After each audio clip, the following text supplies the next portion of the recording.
এই সরকার আজকে interim government যারা দায়িত্ব পালন করছে তাদেরকে এই দায়িত্বটা দেওয়ার পিছনে যে শক্তিগুলো ছিল তার মধ্যে একটা ছিল প্রথমে ছাত্র জনতার একটা সকলের সমর্থন, দ্বিতীয় শক্তি ছিল বাংলাদেশের রাজনৈতিক দলগুলো, তৃতীয় শক্তি হচ্ছে বাংলাদেশের সামরিক বাহিনী। এর মধ্যে সমস্ত জাতি ঐক্যবদ্ধভাবে এই দায়িত্বটা দেওয়া হয়েছে এবং কিন্তু পতনের পেছনেও কিন্তু এই তিনটা শক্তি কাজ করেছে, যে ছাত্র জনতা, সমস্ত রাজনৈতিক দলগুলোর ঐক্যবদ্ধ সমর্থন এবং আর্মি এটাকে ফেসিলিটেট করেছে। সুতরাং শেখ হাসিনার পতনের পেছনে যে তিনটা শক্তি, মূল শক্তি সারা দেশে জনগণকে নিয়ে, তিনটা শক্তি যারা পতনের জন্য যাদের অবদান, সেই শক্তিগুলো কিন্তু আবার বর্তমান অভ্যন্তরীণ সরকারকে দায়িত্ব দিয়ে বাংলাদেশের একটা ট্রানজিশন গভর্নমেন্ট, যেটা আগামী দিনে বাংলাদেশের মানুষের আশা আকাঙ্ক্ষা প্রত্যাশা গণতান্ত্রিক অধিকার ফিরে পাওয়ার জন্য। মূল বিষয় হচ্ছে সেই জায়গায় আপনি সংস্কার হচ্ছে সেই অধিকার ফিরে পাওয়ার জন্য সংস্কার। কিন্তু এই ঈদে জামা জুতো অ্যাক্সেসরিজের ডিসকাউন্ট, গণতন্ত্র ফিরে পাওয়ার জন্য সংস্কার। সুতরাং সেই দায়িত্বটা দেওয়া হয়েছিল এই প্রেক্ষাপটে। কিন্তু আজকে 10 মাস পরে আমরা যদি এটাকে একটু অ্যানালিসিস করি, এটাকে আমরা যদি একটু ফিরে তাকাই, তাহলে এই তিনটা শক্তি যারা আজকের সরকারকে দায়িত্ব দিয়েছিল তাদের মধ্যে আমি যদি একটা বলি, ছাত্র জনতার মধ্যে আজকে অবস্থানটা কোথায়? খুব একটা ছোট সংখ্যা আছে যারা অব্যাহতভাবে একটা দল গঠন করেছে, ওরা যারা অব্যাহতভাবে সমর্থন দিয়ে যাচ্ছে ভালো মন্দ সবকিছু।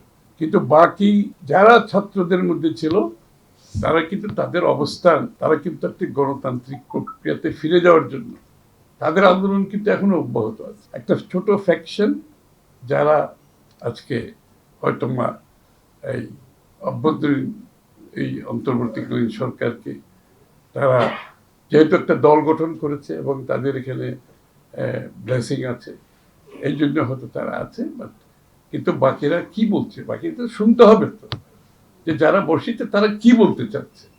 দ্বিতীয় হচ্ছে রাজনৈতিক দলগুলো। রাজনৈতিক দলের মধ্যে বিএনপি সবচেয়ে বৃহত্তম, না কি বলবো আমি জানি না, বিএনপি হচ্ছে সবচেয়ে বড় দল।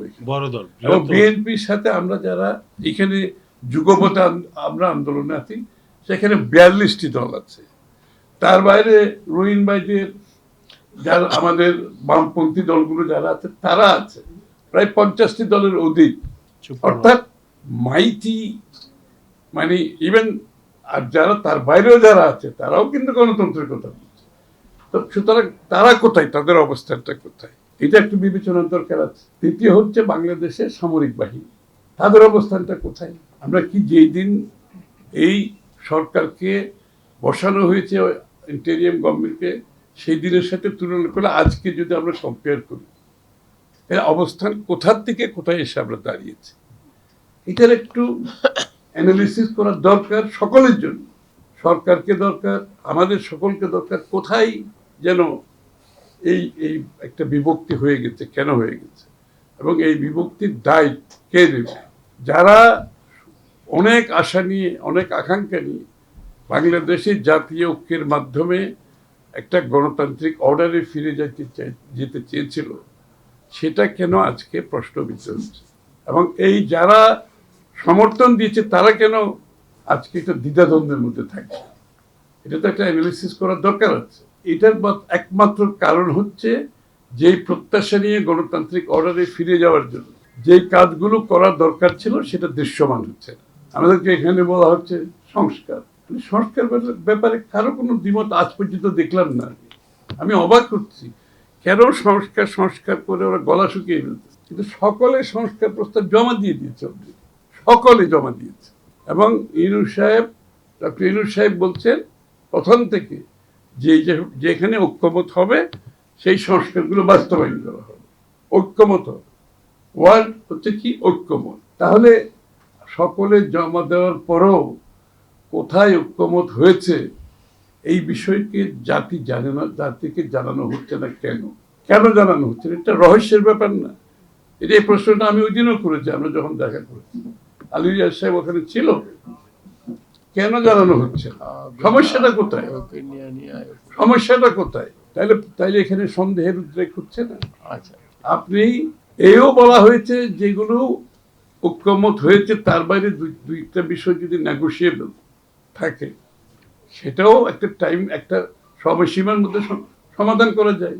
আর যদি নেগোশিয়েবল যেগুলো যদি ঐক্যমতে না আসে, তাহলে যতটুকু ঐক্যমত হয়েছে সেটাই তো সমাধান হওয়ার দরকার।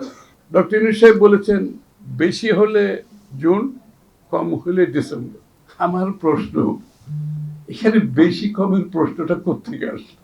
উনি তো নিজেই বলেছেন ঐক্যমত যেগুলো হবে সেগুলোর ভিত্তিতে সংস্কার হবে, আবার বেশি আর কমের ইস্যুটা কোত্থেকে আসলো? তাহলে কোনটা বেশি কোনটা কম এটা কে নির্ধারণ করবে? আমি যদি মনে করি, কেউ যদি বলতে পারে যে আমরা কমের মধ্যে সমাধান চাই, আর কেউ যদি বেশি চাই, বলে আমরা বেশি চাই, তাও ভালো। তাইলে বেশি তো সমাধান আছে, কমের মধ্যেও সমাধান আছে। আর বেশিটা কি, সেখানে তো আবার ওনাদের কথা যদি আমি আসি, তাহলে তো ঐক্যমতের প্রয়োজন হচ্ছে না। ঐক্যমত ছাড়া তার বেশিও হবে না, কমও হবে না। সুতরাং মূল বটম লাইন বিষয় হচ্ছে এখানে ঐক্যমতের পরিপ্রেক্ষিতে এখানে সংস্কার, যেখানে যে বিষয়গুলোকে জাতিকে বললেই সেটা প্রত্যেকটি দল কিন্তু প্রস্তুত আছে ঐক্যমতটা কোথায় জানার জন্য, এবং সনদের যে কথা বলছে সেই সনদটা সই করে নির্বাচনের দিকে এগিয়ে যাওয়ার জন্য।